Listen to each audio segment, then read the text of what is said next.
வணக்கங்க. இன்றைக்கி Kongu chicken gravy எப்படி செய்யலான்னு பார்க்கலாங்க. அதுக்கு தேவையான பொருட்கள்: சின்ன வெங்காயம், வெள்ளைப்பூண்டு, இஞ்சி, சீரகம், சோம்பு, கிராம்பு, பட்டை, ஏலக்காய், முந்திரி, கசகசா, கொத்தமல்லி தழை, புதினா தழை, தக்காளி, 1 கிலோ சிக்கன். ஒரு வடக்கல்ல கல்லெண்ணெயை ஊற்றிக்கணுங்க. அதில் சின்ன வெங்காயம், வெள்ளைப்பூண்டு, இஞ்சி இது எல்லாத்தையும் சேர்த்து நல்லா வணக்கிக்கணுங்க. அது கூடவே கொஞ்சம் கருவேப்பிலையும் சேர்த்திக்கலாங்க. இந்த அளவுக்கு வணங்கினதுக்கப்புறம் பட்டை, கிராம்பு, ஏலக்காய், சோம்பு, சீரகம் இது எல்லாத்தையும் சேர்த்துக்கலாங்க. அது கூடவே முந்திரி கசகசாவையும் சேர்த்திடலாங்க.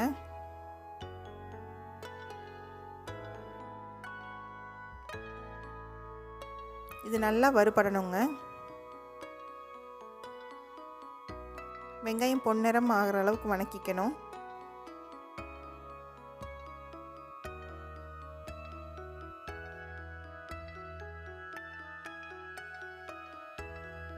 இப்போ வெங்காயம் இந்த அளவுக்கு வணங்கினதுக்கப்புறம் புதினா தலையும் கொத்தமல்லி தலையும் உள்ளே சேர்த்து வணக்கிக்கலாங்க. தக்காளி தனியாக தான் வணக்கணுங்க.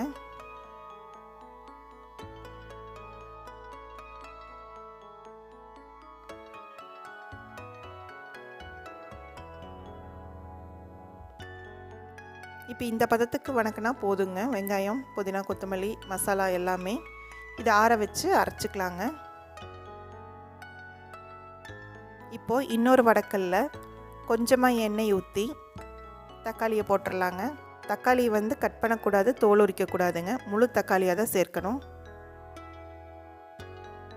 இந்த எண்ணெயில் நல்லா வணங்கி தோல் பிரிஞ்சு வர அளவுக்கு வணக்கிடணுங்க.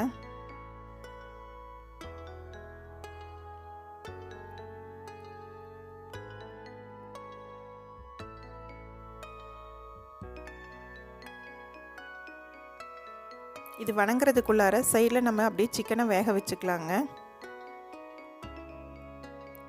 ஒரு குக்கரில் இந்த 1 கிலோ சிக்கனையும் உள்ளே சேர்த்திடலாங்க. அது கூட கொஞ்சம் மஞ்சள் தூள், உப்பு, 1/2 டம்ளர் தண்ணி. ஏன்னா சிக்கன்லேயே தண்ணி விடுங்க, அதனால் அளவாக தண்ணி சேர்த்துனா போதுங்க. சேர்த்து ஒரு விசில் விட்டு வேக வச்சுக்கலாங்க. இந்த மாதிரி வேக வச்சோம்னா அதில் உப்பெல்லாம் நல்லா பிடிச்சிக்குங்க சிக்கனில்.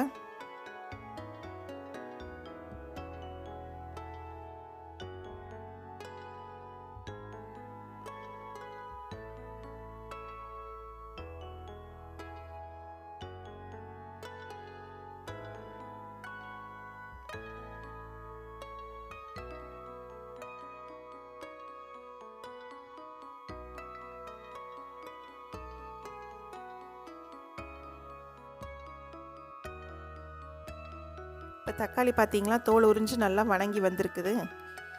இந்த அளவுக்கு நல்லா வணக்கிடணுங்க.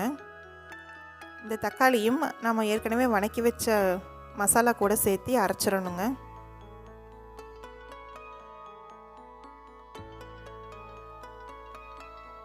நல்லா பேஸ்ட்டாக அரைக்கணும். இப்போ இன்னொரு வடக்கல்ல கடலெண்ணெய் ஊற்றிக்கலாங்க.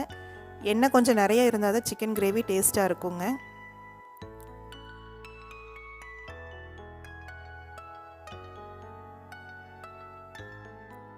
இப்போ எண்ணெய் காஞ்சிருச்சுங்க. இதில் பெரிய வெங்காயம், 2 பெரிய வெங்காயம் பொடி பொடியாக கட் பண்ணி வச்சுருக்குறோம். அதையும் சேர்த்திக்கலாங்க.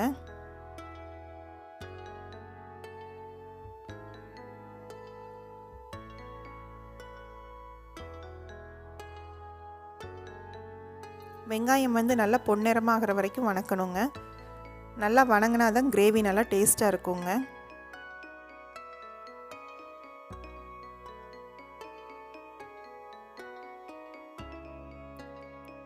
இப்போ இந்த மாதிரி வணங்கினதுக்கப்புறம் இது கூட கொஞ்சம் மசாலாவை சேர்த்திக்கலாங்க.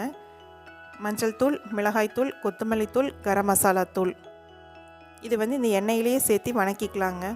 வெங்காயம் கண்ணாடி பக்குவம் வந்ததுக்கப்புறம் ஒவ்வொன்றா நம்ம சேர்த்திக்கலாங்க.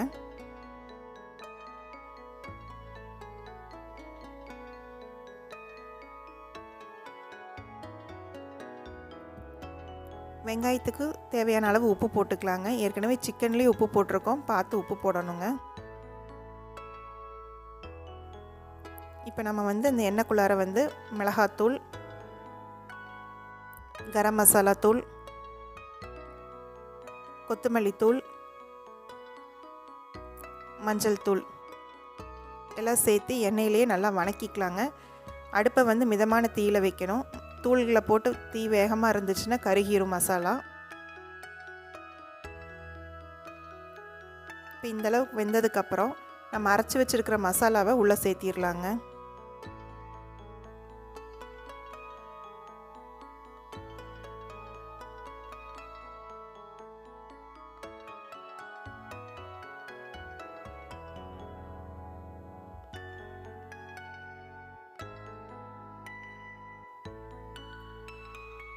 மசாலாவை சேர்த்து நல்லா வணக்கணுங்க. எல்லாம் சேர்ந்து எண்ணெய் பிரிஞ்சு வர அளவுக்கு நல்லா வணக்கிடணும். தண்ணி சேர்க்கக்கூடாதுங்க.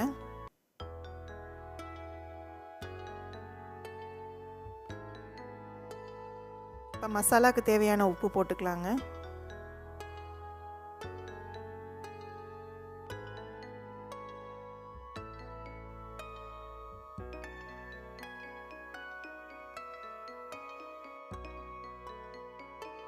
இப்போ பார்த்தீங்கன்னா மசாலா நல்லா சுருண்டு வணங்கி வந்துருச்சுங்க.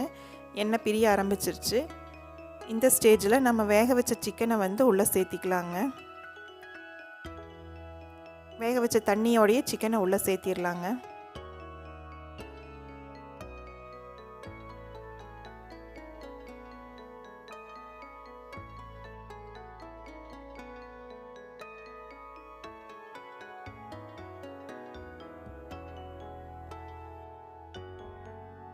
இப்போ தண்ணி கொஞ்சம் குறைவாக இருக்கிறதுனால மிக்ஸி ஜார் கழுவின தண்ணியும் உள்ளே சேர்த்திக்கலாங்க. கொஞ்சம்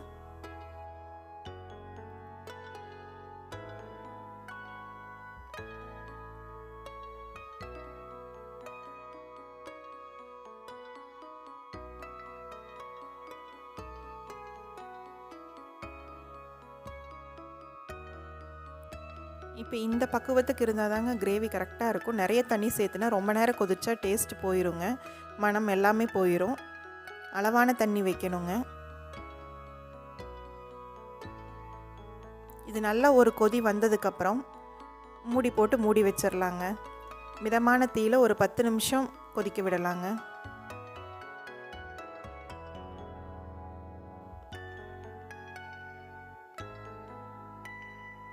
பத்து நிமிஷம் கழித்து பார்த்தோம்னா இந்த மாதிரி மேலே எண்ணெய் பிரிஞ்சு வந்துடும் கிரேவியிலேருந்து.